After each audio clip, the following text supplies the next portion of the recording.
अस्सलाम वालेकुम अहले ईमान। हम देख रहे थे हजरत मोहम्मद और इस्लाम, जो पंडित सुंदरलाल जी की किताब है।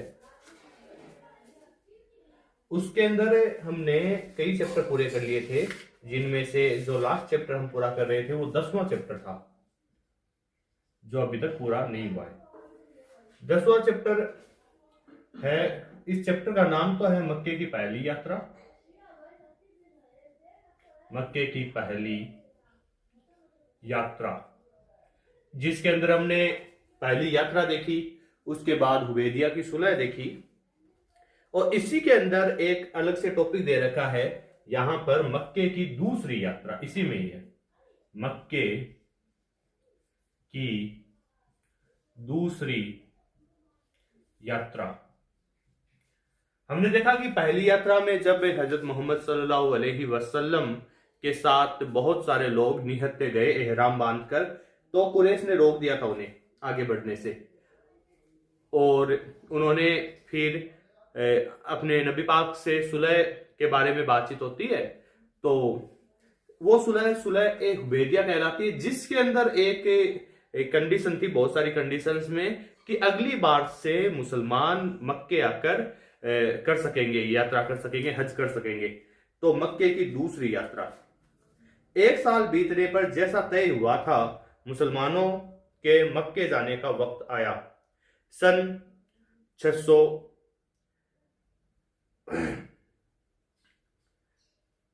सन 629 ईस्वी को 2000 मुसलमानों को लेकर काबे की यात्रा के लिए मोहम्मद सल्लल्लाहु अलैहि वसल्लम फिर मक्के की तरफ चले। तो सन है 629, मुसलमानों की इस बार संख्या है 2000। इस मर्तबा भी इन 2000 में से किसी के पास कोई हथियार नहीं था। वे सभी हाजियों के कपड़े पहने हुए थे। इनमें जो लोग 7 साल से अपने घरों से निकले हुए थे, मक्के पहुंचते ही उनकी खुशी का ठिकाना न रहा। देखो, घर छोड़े हुए बहुत लंबा लंबा अरसा हो गया था बहुत सारे मुसलमानों को, जब उन्होंने अपने घर को और घर वालों को देखा।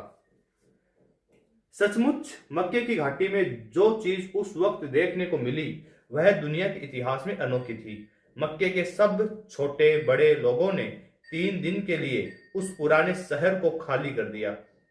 हर घर सुनना पड़ा था। जब वे चले गए तो अपनों से बिछुड़े मुसलमान, जो बरसों से अपने घरों से दूर थे, एक बहुत बड़ी तादाद में अपने नए साथियों को लेकर फिर से बचपन के खाली घरों में आए, और थोड़े से वक्त में उन्होंने यात्रा की रस्में पूरी की।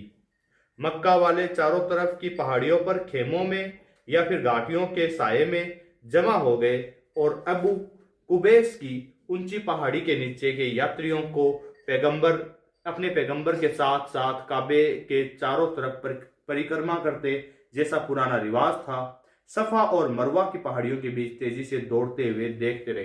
यानी जो कुरैश थे उस समय के नॉन मुस्लिम ही थे वो मक्का जो शहर है वो चारों तरफ से पहाड़ियों से घिरा हुआ है। तो इस मक्के को छोड़कर, जब क्योंकि मुसलमान अब हज पर आए थे, तो बाकी लोग यहाँ अपने खेमे वगैरह में चले गए। अब ये लोग इनको देख भी रहे थे साथ में कि ये करते क्या है, क्योंकि ठीक है,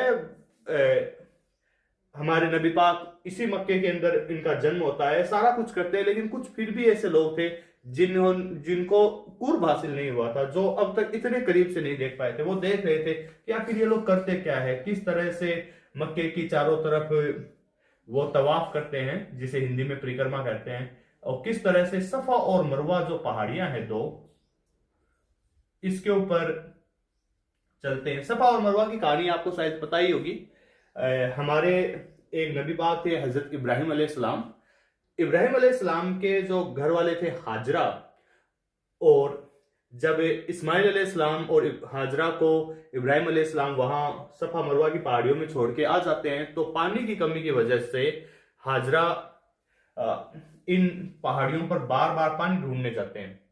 पानी ढूंढने के लिए जाते हैं, लेकिन फिर बच्चे की वापस याद आती है, वापस आ जाते हैं, वापस जाते हैं। और इस चीज को अल्लाह पाक ने इतना ज्यादा पसंद किया कि आज जब कोई हज करने जाता है, तो हजरत हाजरा के सम्मान में सफा और मरवा के यूं ही जिस तरह से हजरत हाजरा ने चक्कर लगाए थे, चक्कर लगाने होते हैं।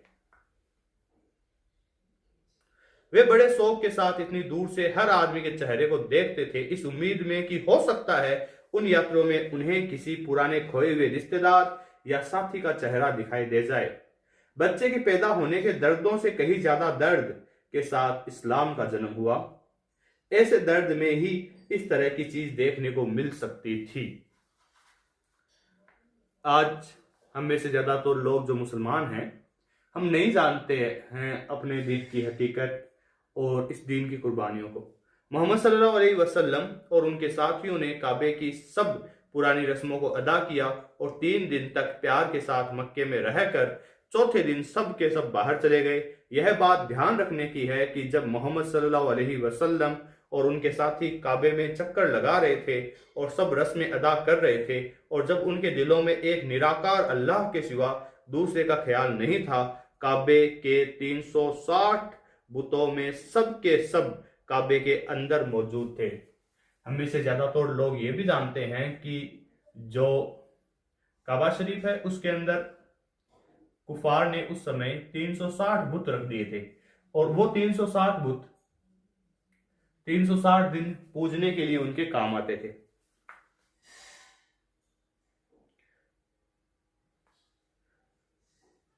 और मोहम्मद सल्लल्लाहु अलैहि वसल्लम या उनके किसी साथी ने न कोई ऐसी बात की थी जिससे किसी बुत की बेइज्जती समझी जाती या जिससे किसी पुराने ख्याल के मक्का वालों का दिल दुखता।